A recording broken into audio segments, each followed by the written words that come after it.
here in Delle or Delle, Utah, depending on how you pronounce it. It's really windy. Sorry about that. This is my base camp for the day, KDX.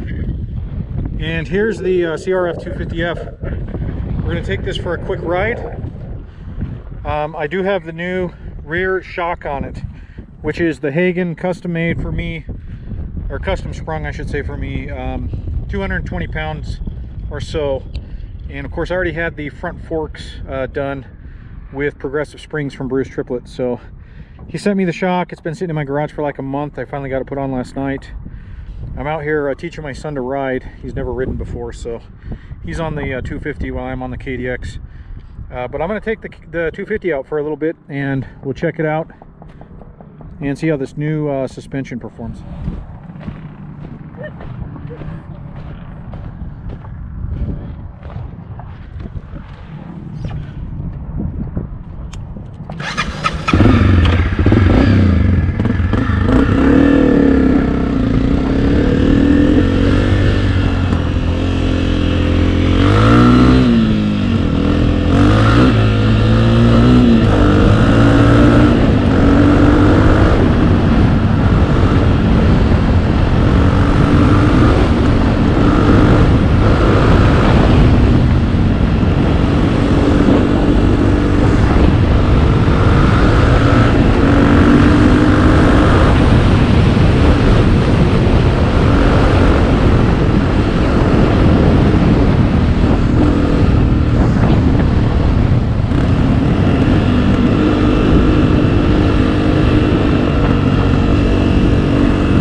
Very soft ground. Almost like sand, a little bit of sand.